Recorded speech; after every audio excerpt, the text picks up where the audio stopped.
All right, Rick, here we go. Look at this big giant sign. Guys, we walked you through this in the last episode, how we got this thing off of the scoreboard at the stadium. Yeah. What exactly are we gonna do to this thing now that it's here? Well, I guess the first thing, we'll be ripping all these faces off of there, toss them away, making new faces, repainting everything, new LEDs, make it pretty again.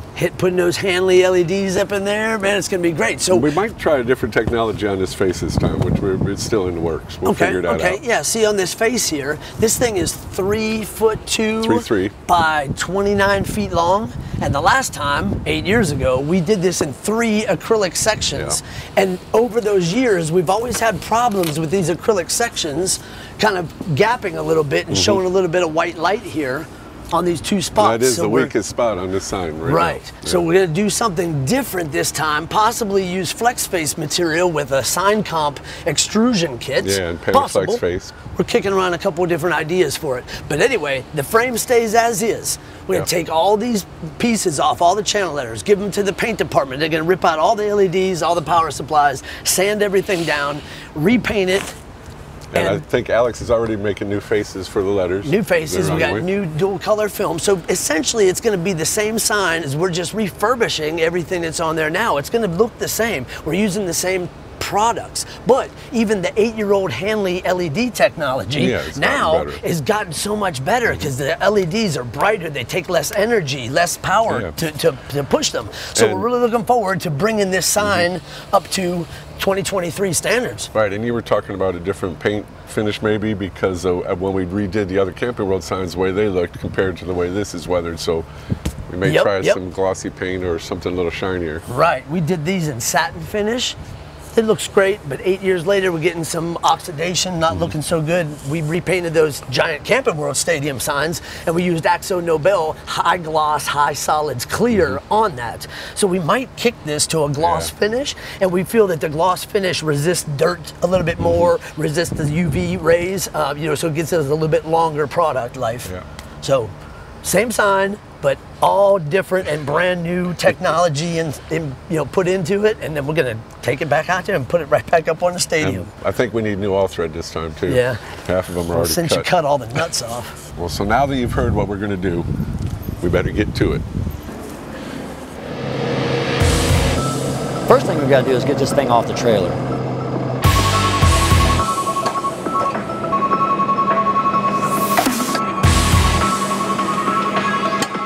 As of right now, the problem is that our parking lot slopes downhill, and this is a pretty good sized sign. And we want to put it on these rollers right here so the sign doesn't fall forward on us.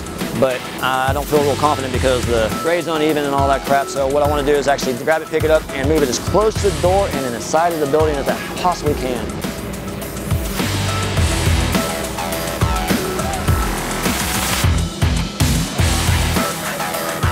That actually worked out better than I thought it would.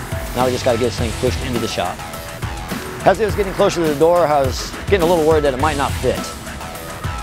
But thank God it barely fits. Now that we've got it in the shop, now we got to take this thing apart.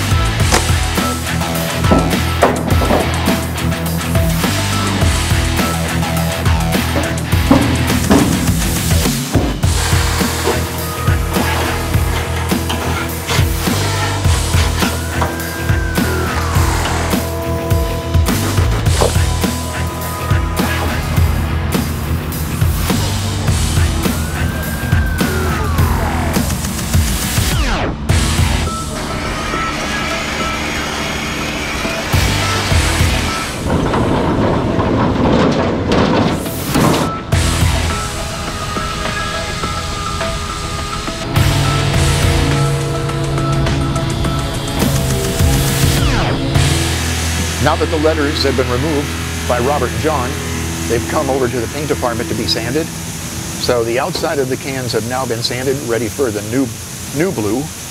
The inside has been pressure washed to get the mold out. After 8 years, there's quite a bit of dirt and mold in here. All the old LEDs have been removed completely out, and the inside has been painted with our high reflective white.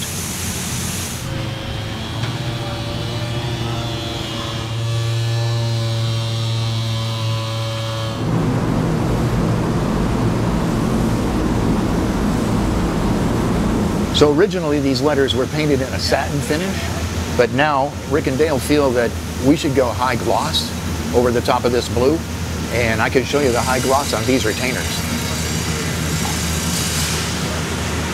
So this is a retainer that already is painted, and it has the high gloss finish on it, and it's just as shiny as can be. Everything is reflecting off of it, but in these lights, it really doesn't do it any justice. Once this is out in the sun, it's gonna really sparkle. So now that this sign is in the shop, it brings back major memories of building the very first sign, which we thought was a big sign going on top of the big scoreboard. Giant frame, 4x4 pieces of angle, a lot of structure behind it. Build giant channel letters, welded faces, metal retainers. I think the job was 5 weeks.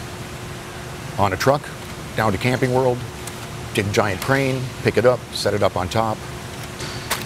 Everything went according to schedule. Crane's out of there. Find out the next day that Mr. Massey thought it was too small. Yeah, there's a little bit more to it than that.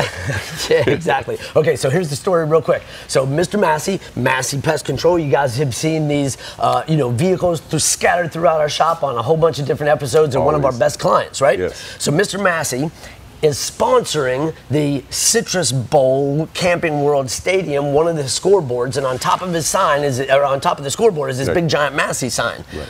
Well, there's some other sign company building their sign. Well, Mr. Massey says... I think that was through the people at the stadium brought those to him, right? Right. Yeah. So Mr. Massey tells the stadium people, Media One's our sign company. I want them building a sign. We took the artwork off of that original sign company, and we built this sign for on top of that scoreboard. It was big. What, 10 by 28, 24, or something like that. We engineered, engineered, permitted, built that sign in 5 weeks. Had it went out there 5 weeks from the time we started. Yeah, right. exactly. Sign looked great. The whole project went off without a hitch. Mr. Massey walks out on the field with us the next day, looks up at the sign, and he says, well, it looks great, but it's not anywhere near big enough. I need it bigger. And the Rolling Stones concert is playing here in 3 weeks, and I need that sign to be twice that size. And that's how that story started. So we did it. So what do you do when Mr. Massey wants that sign? We got to get it done, man. Yes, sir. Big client, big job, real short timeline. 3 weeks. I don't know how those guys built that sign and we installed it, but we hit that deadline and it was shining for the Rolling Stones concert. That's right, baby. That's how Media One does it. And I guess the whole moral behind this story is size matters.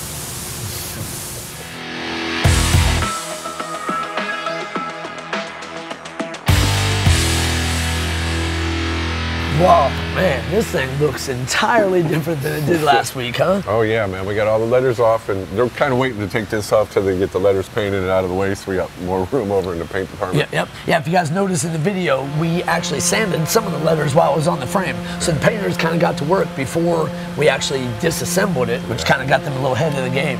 We got this high reflective white painted on the inside. White on the inside already. Looking good. Everything came apart, no problem. Frame looks good. Just needs a little pressure wash. Man, I wonder how many hurricanes this thing has been through. I wonder. For 8 years it was up there in Florida. How many hurricanes we have? 3 a year? I don't know. It's still perfect. It's been a lot, but it looks great, man. Really nice. Got a little bit of paint fade, and of course the LEDs. At 8 years old, they were still working. Everything was great with them, but after 8 years, they tend to kind of not be quite as bright as they were brand new. So they kind of started fading a little bit. Which we may have changed out a couple power supplies through the years, but LEDs have been fine for the whole time. You know, I think that was a good idea you had about using the gloss paint instead of the satin to keep it cleaner and shinier. Yeah, definitely. I think they've got some of the letters painted already. Let's go check some of those out. Oh, Renee's bringing another one out right now. That's perfect. That's perfect. All right, guys. So here we are over in the paint department, and we're looking at these letters. Beautiful. Now, yeah, they're awesome. Really great. What we changed up this time is we converted over to Akzo Nobel paint because we had such a great experience with their product when we did the Camping World Stadium refurb, when we re-cleared those signs a few episodes back. So we're using the same product. So Akzo Nobel 280C is the Pantone color for this blue. And then we came over top of it with this high gloss, high solids clear, which is different. Satin finish is pretty standard in the sign industry. A lot of times you don't want the glare of the clear coat. But at the same time, we feel that the gloss finish gives you a little bit better durability in the Florida sun. So you use that same gloss over the gold on the retainers too, right? Yeah, exactly. So we went from satin finish to this gloss to give it a little bit more protection and give it a little bit more punch when it's up there. You know, the letters aren't big enough to give any glare issues or anything like that. And that high gloss clear worked amazing on that Camping World sign, so that's what we opted for this time. Now the painters got their part just about done. They're rolling some letters out. Yep. But now the rest of the shop has to get to work. There's a lot more work to do. So we got to put in new Hanley LEDs, new power supplies. Paint's done. We got new acrylic faces coming in, new 3M dual color perf in their blue color that they offer. Would be taking some time. Yeah. Man, and that's pretty much it. Faces, LEDs, all the paint's good. We're good there. Pressure wash the structure. Right. Put the letters back on. Then we do all the wiring between the letters and back down to the power supplies. Yep. We have the crane scheduled for 2 weeks from tomorrow. 2 weeks from tomorrow, but we're going to try to beat that deadline. I think we can make it. But then once we get it down there, you think your installers are going to have problems with those all threads again? Well, we were thinking this time we just zip tie it to the scoreboard. Industrial strength zip ties? Yeah, that'll make it easier to take down next time we got to refurbish it. It'll make it easier to come down in the next hurricane is what's going to happen. No zip ties. All thread. We got it. Okay, we got brand new all thread. All right, we're good. Perfect. All right, guys, stay tuned. Next episode, we're putting this thing back in the air. Let's go. It's going to be fun.